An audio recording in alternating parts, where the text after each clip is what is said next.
My name is Samir, and I'm a first-year engineering student in college. I live in Assam. To be honest, I was never very good at my studies. My grades were just okay, not very high, but they were good enough for me to pass. Since I was a child, my parents were always worried about me failing an exam. That's why they had me taking tuition classes starting in 7th grade. After school, I would spend 3 hours at tuition and then go home. I didn't have any time to play or do anything else. Because of this, all my friends were from either my school or my tuition. One of them was my friend, Arushi. Not being from Assam was something Arushi and I shared, and it helped us become close friends in tuition. I met Arushi in 8th grade when her dad, just like mine, was transferred here for work. We could relate to each other, so we became friends. Arushi and I went to different schools, but we talked a lot at tuition. We'd talk about normal kid stuff, gossiping about what happened in my school and what happened in hers. As I said, we both went to the same tuition, and our teacher was Sir John. I don't want to say his full name, but his first name was John. To be honest, as a child, I had a little trouble pronouncing his full name. Again, I wasn't from Assam, and the local names there can be hard to say. Sir John was still in college when I first started taking classes from him. I think it must have been his final year. At that time, there weren't many students in the tuition, maybe just 3 or 4, but Sir John was very smart and he taught us very well. Because of his way of teaching, my studies got a lot better. He made everything seem so simple and easy that I could understand it all. The same thing happened with the other students. Because of this, Sir John's popularity grew among families. Soon, he had 10 students instead of 4. In no time, by the time I was in 11th grade, Sir John had opened a proper tuition center. I didn't even realize how famous he had become with parents until he opened that center. Yes, Sir John was a very good teacher, but no one is perfect, and the same was true for our Sir. This was about 3 years ago. Because he had so many students now, Sir John divided everyone into different groups, or batches. Before, students from all grades used to study together.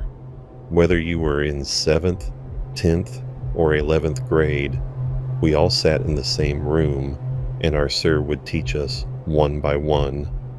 But since the number of students in each class had grown, he thought it was a good idea to separate us, and that was fine because my friend was still with me. To describe our Sir, he was a bit tall. He was very fair-skinned because he spent most of his time indoors. He wore glasses. His hair was like something out of the 90s with a middle part like pop stars these days. He wasn't the best-looking guy, but he was good-looking. The kind of person you'd think, yes, he probably has a girlfriend. So our 11th grade batch started. One day, I jokingly asked, "Sir, do you have a girlfriend?" All the kids in the batch started laughing. They also wanted to know if he had a girlfriend or not. Sir smiled and said, "No, I don't." We asked, "Why not, sir? Don't you post photos on social media?" He replied, "I have social media, but I don't post much." He actually showed us his Instagram. There were only 3 photos.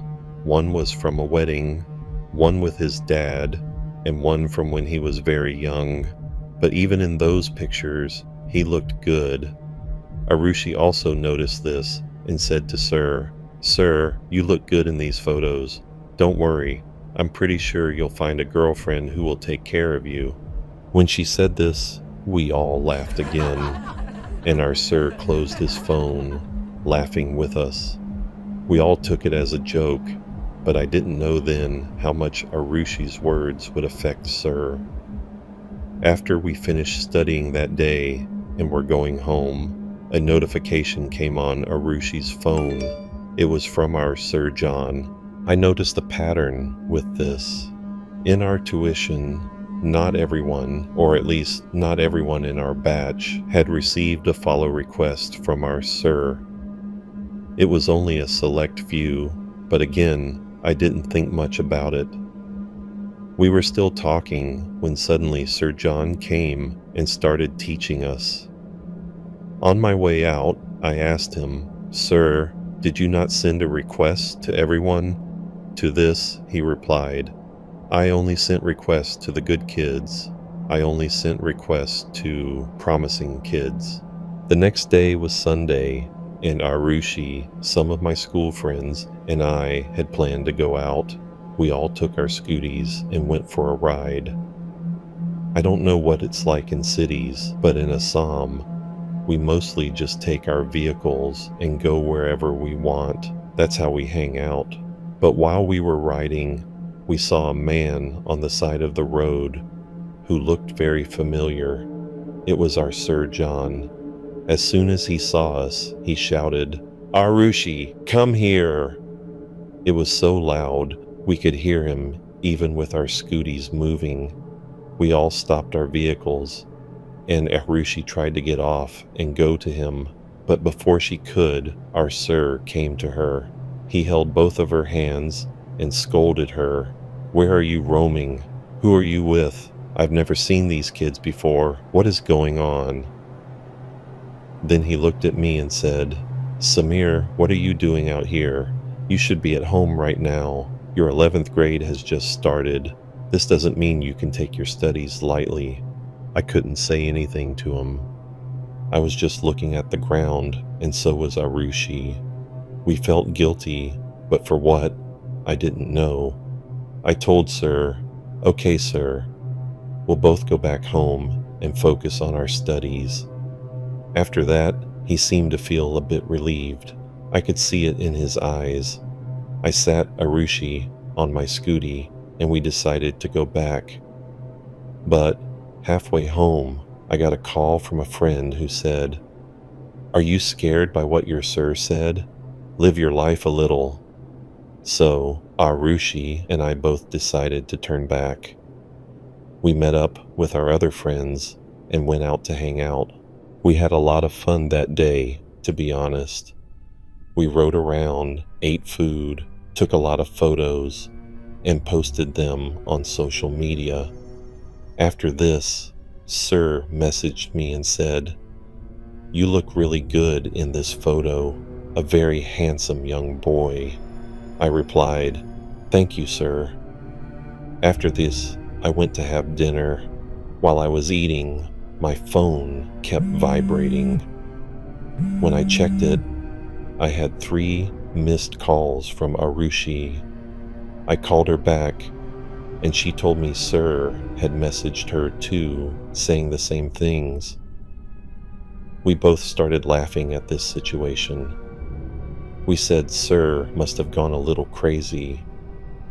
Arushi was laughing, but there was a hint of worry in her voice. She told me Sir had also told her, "This color doesn't suit you, Arushi. You should wear red." I was really taken aback by that comment. I tried my best to reassure Arushi and said, "Don't worry about it. You're just overthinking." She agreed, and the next day we went back to tuition. When I told everyone about this, they also told me the same thing.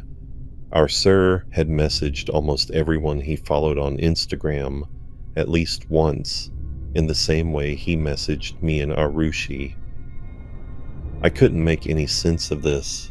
My mind just couldn't process it, so I just let it go. Summer vacation was about to start. Along with school, our tuition was also going to close for a month. But Sir wanted us to finish the syllabus first so we wouldn't have trouble in school. So he called us in for 2 weeks of extra classes, and we all agreed. Both my and Arushi's chemistry was a bit weak, so we agreed to this. But looking back, I should have said no. As soon as our summer vacation officially started, our tuition was closed for 2 days. Again, Arushi, my friends, and her school friends went out. We had a lot of fun, took a lot of photos, and posted them. Every time we posted, we would get a message from Sir. It was the same kind of message, and it was now starting to feel creepy. Sir would sometimes talk about our clothes, and sometimes about our hairstyles. Sometimes he would tell me that a certain color didn't look good on me, and sometimes he would tell Arushi that she should wear this type of clothes and not that type. Why did he care so much? Why was he always following us? After thinking about this, I felt a little strange and removed Sir from my follower list. As soon as I removed Sir from my followers, about 5 minutes later, I got a call from Arushi. She was panicking and asked me why I did it. The first thing that came to my mind was, "How did you know I did this?" She replied that Sir had messaged her about it. He was really angry. After hearing all this, I started to feel a little scared of Sir John. 3 days later, I had to go back to tuition, and to be honest, I didn't want to go there. He was creeping me out, but still, thinking about my studies, I went to tuition. As soon as I arrived, I noticed that Sir had only called in the students whom he followed on Instagram. Now, a clear image was forming in my head. I was sitting there, scared, feeling creeped out. Then Sir called me outside. I asked him, "Sir, does everyone have to come outside?" He said, "No, just you." I went out of the classroom into his other room, and then he started scolding me. "How could you do this to me? Haven't I taken care of you all these years? Haven't I kept you well all these years? Tell me, answer me." I started to cry and just kept looking down. I said, "Sorry, sir." But I didn't feel sorry. He placed his hand on my head, and then slowly, his hand slid down to my shoulder. "You know how much I love you, don't you? Every child here is important to me, and so are you. I want you to achieve everything in life, but blocking me on social media won't get you anything. Focus on your studies, trust me, and everything else will be fine." While Sir was saying this, I didn't even realize when his hand had slid down and reached my elbow. As soon as his hand reached my elbow, I jerked it away and ran back home. When I got home, I told my mom everything. She first hit me because she couldn't believe that the person I had been studying with for so many years was doing all these things. At first, my mom told me I was taking everything the wrong way. She said he only wants what's best for me, and maybe I just don't want to study, so I'm running away from him. But I tried my best to convince my mom. "No, Mom, he doesn't just do this with me. He does it with the other kids too. If you don't believe me, you can ask the other kids that he messages everyone. He creepily follows everyone. He creepily stalks everyone." My mom didn't listen to a single thing I said.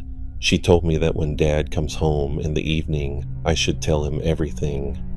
I just waited that day. My dad's work used to end around 6 p.m., and he was always home by 7 p.m., so I was just waiting for him. But in the evening, around 5:30 p.m., Arushi and her parents came to our house. My mom made them sit down, offered them snacks, and asked if everything was all right because they looked very worried. Arushi's mom asked my mom, "Are some strange things happening with your son?" My mom said, No, he just stays at home and doesn't study. She was trying to joke, but seeing the seriousness on Arushi's parents' faces, my mom also became quiet.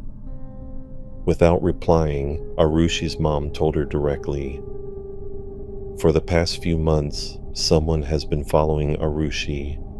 She told us before that when she comes back from school, someone walks behind her. This is some grown man we probably know, but I didn't want to believe it at first." My mom asked them, "Have you seen the man?" Arushi's dad said, "Yes, one day I went to pick up Arushi from school, but I stopped a little far away to see if my daughter was lying to me. When Arushi didn't see me at the school gate, she started walking home. That's when I noticed a tall man walking behind her. I couldn't see his face, but I saw he was wearing glasses, and as far as my suspicion is correct, this is none other than Mr. John." After this, my mom called me and I told her everything that was happening with Arushi. That's when I said, "See, I told you there's something wrong with that sir. He is always stalking us." As soon as I said this, Arushi's dad stopped me and said we shouldn't jump to conclusions. He said we should first talk to the other parents and find out what's happening with their children, and then we would file a police report. So we went to the homes of the other students whom Sir followed. But after hearing their stories, what happened to me and Arushi didn't seem creepy at all. In our batch, Sir used to send his photos to many boys and girls, asking, "Am I looking good? Do you think I'm handsome? Should I wear glasses or not? Should I wear a shirt or not?" And on the pretext of clothes, Sir also used to send them his shirtless photos. Sir had even sent a photo of his to another girl in our batch and asked her, "Is this good enough?" Hearing all this, we all were very creeped out and our parents felt disgusted. My dad was also with us, listening to all this. After asking some questions, he went with us to the houses of other parents, and as soon as he heard all these things, he felt really angry. He was about to go straight to Sir John's house to hit him, but Arushi's dad stopped him. He said that we had all the evidence and should go to the police, not straight to his house. But my dad's anger was not calming down, and he went straight to Sir John's house. He knocked on the door of Sir's house and angrily said, "John, come out." Our Sir came out. Seeing all the parents and children there, he was a little scared. He asked, "What happened? What are you doing here so late at night?" My dad, without looking anywhere else, started hitting him directly. While shouting, he said to Sir John, "You play with our children. We had so much trust in you to teach them, and this is how you act with them." Arushi's dad was trying to stop my dad, but my dad didn't stop. At the same time, my friend's family brought the police there. The police did not arrest Sir, but they took him to the police station. Even there, they first took Sir's side. They said that it's not as creepy as we were making it out to be. A lot of students follow their teachers, and a lot of teachers follow their students. And just because he's saying something for your studies, for your own good, there's no reason to be angry. But when my dad showed them the photo that he had sent to a girl in our batch, even the policeman understood what he was trying to do. Our Sir begged us a lot, "Please don't do this. My whole career will be ruined. Please don't press charges on me." So all the parents together said to him, "Your future is in your hands, but you have to leave this place. You have to leave Assam." And that was the last time I saw my Sir John. A few days later, Sir's house was empty, and where he went after that, I don't know. In the end, I just want to say that I trusted my Sir more than anything in my life.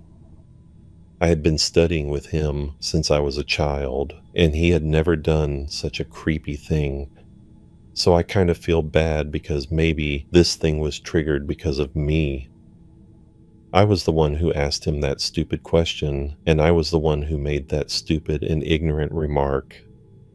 Because of this, maybe, I keep thinking that if I had not done that, would our Sir have remained the same as I remember him from childhood? But I still hope that he is not doing these things anywhere else.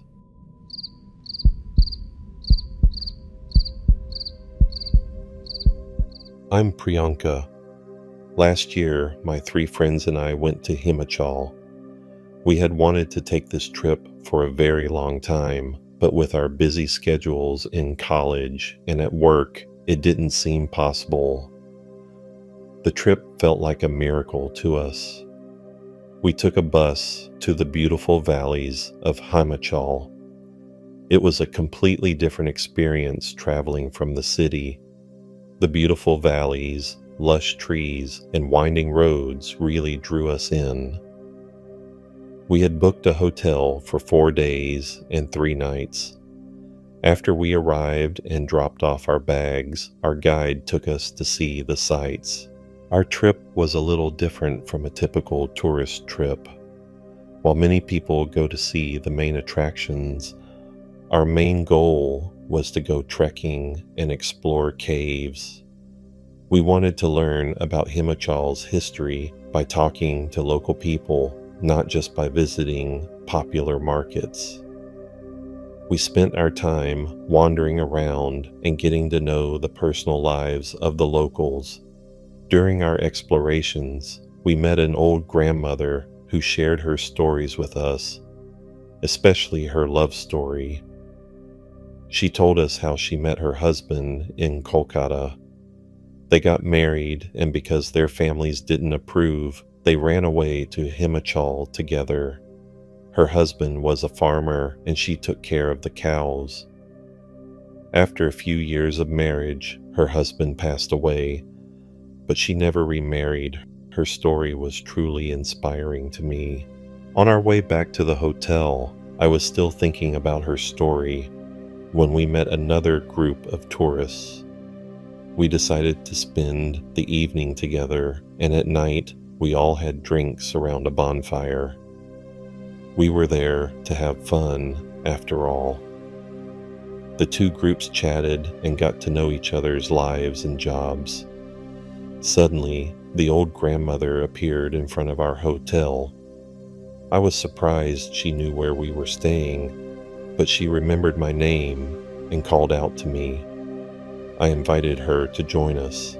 She said she hadn't eaten, so we offered her some food and we all started talking. I asked her about her husband and her old house in Kolkata, and she asked us about our lives. She was very surprised by the money we earned and the kinds of jobs we had in the city. After she finished eating, it was getting cold outside, so the grandmother came to our room and started telling us a story. She told us about a witch who lives in the trees in a specific part of Himachal, especially in our area. The witch only targets men with bad intentions or those who have committed a big sin.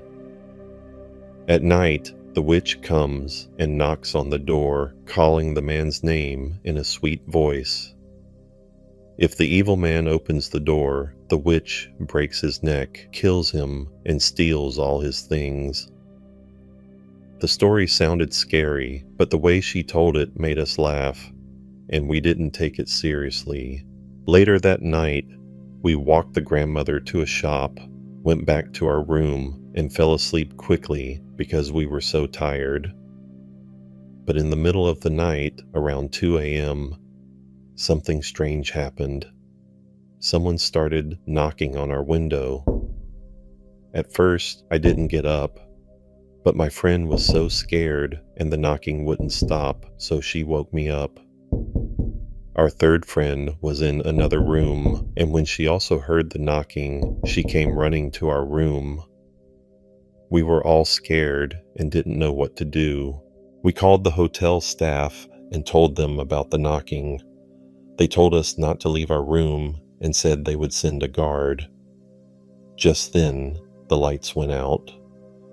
I got out of bed and was looking for the light switch when I saw a figure standing near the window.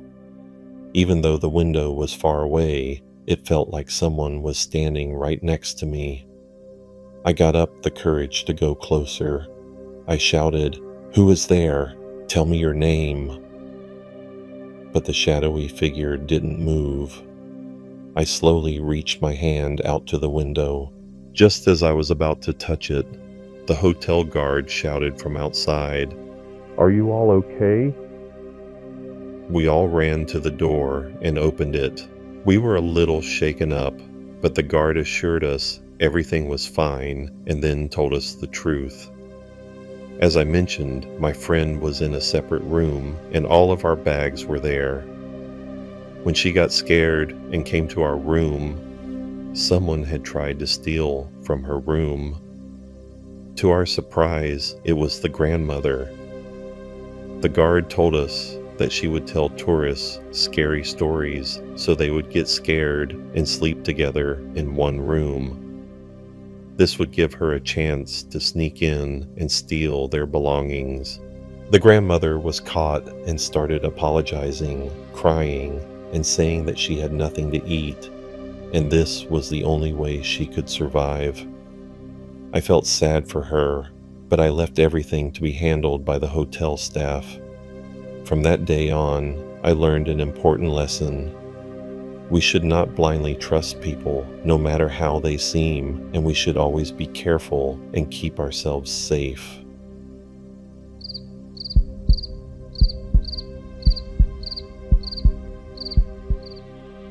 This story comes from Rose Kaushik.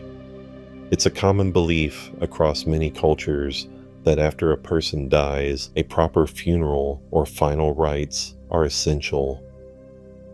However, when this isn't possible for various reasons, it's said that the person's soul is unable to find peace and becomes a wanderer. Over time, these souls gradually lose their memories and thoughts, leaving behind only an aimless spirit trapped in our world. Many legends suggest that the longer these spirits remain, the more powerful they become. This increase in power is often linked to stories of malevolent spirits harming people. The story we're about to hear is a similar account, and it takes us to Bathinda, Punjab. Just a short distance from Bathinda lies our town. It's a place with a tragic history, especially from the year 1947. For those unfamiliar with what happened in Punjab at that time, it was a period of intense turmoil. The partition of India was underway, and this led to widespread riots and clashes between different religious groups. Thousands of lives were lost, and refugee trains traveling through the area were frequently attacked, leaving few survivors. Because of this dark past, it's believed that the restless souls of those who died still wander our town. This story takes place about 19 or 20 years ago when I was just 5 or 6 years old. My family owned a banquet hall located on the National Highway, and my father was in charge of managing it. On days when there were no events, he would be home by 8 or 9 p.m. However, whenever a function was booked, he would often have to work late, sometimes not getting home until 11 or 12 o'clock at night. The journey from the banquet hall to our house was only about 20 or 25 minutes, so my father always traveled by bike. The route home involved a stretch of road that ran alongside a canal. On one side was the main highway, and on the other was a dirt path that meandered through open fields. While this path was often busy with farm workers during the day, it became completely deserted and dark at night. Since it was outside the village, there were no houses or street lights, and most people would avoid it after sunset. My father, however, found it safer to take this dirt path late at night to avoid the heavy traffic of trucks and other large vehicles on the main road. Some of our hotel staff, including waiters, cooks, and a few managers, were from outside Punjab and lived at the banquet hall.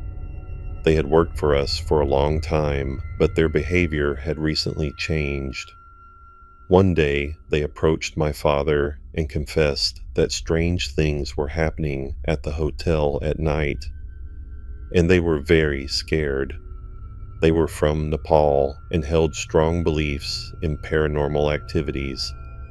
One of them told my father that after dark, as soon as they went to sleep, they would hear noises from the kitchen, like utensils and other things falling.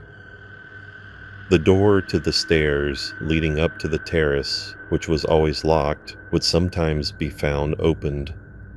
Another staff member claimed that around 1 or 2 a.m., he would hear the sound of someone running on the stairs, followed by a faint sound of the latch being slowly opened. My father was skeptical. He initially thought they were just making up excuses to get out of work, but he also worried that someone might be trying to steal from the hotel.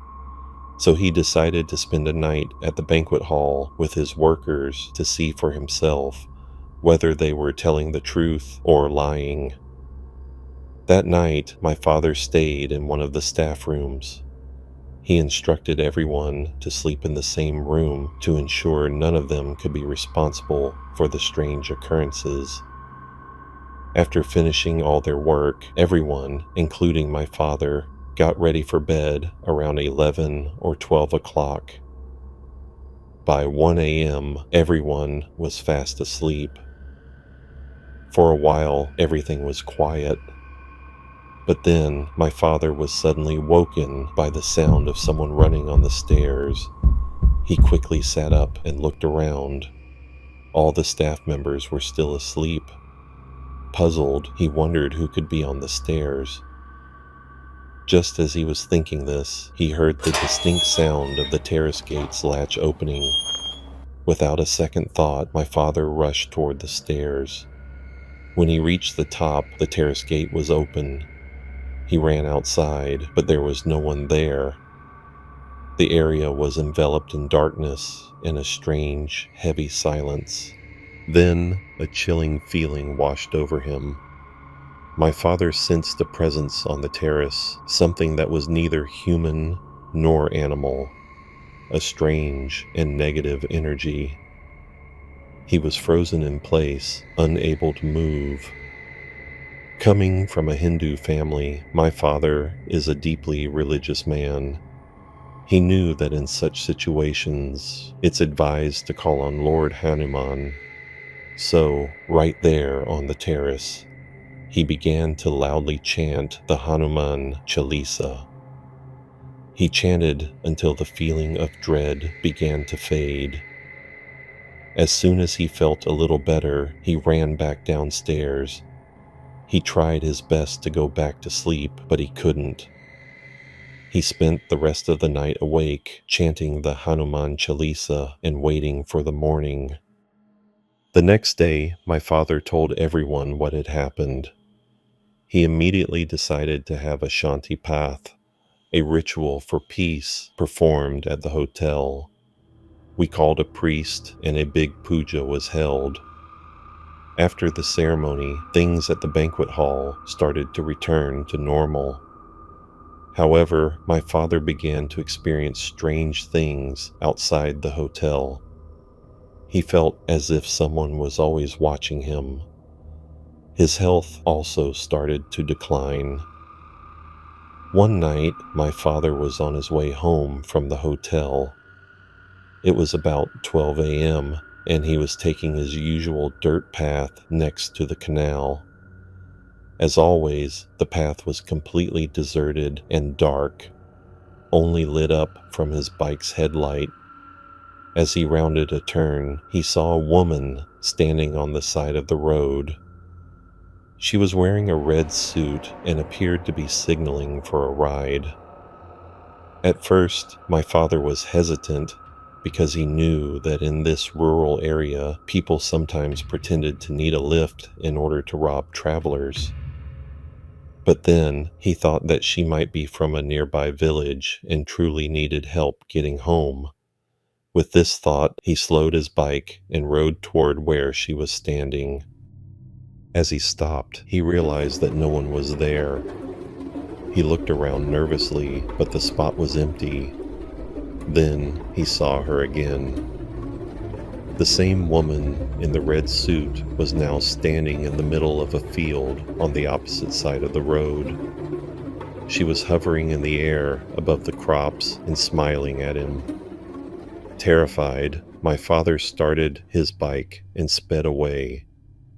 He rode as fast as he could, but even after going a considerable distance, he could still clearly hear the sound of the woman's laughter, as if she were keeping pace with his bike.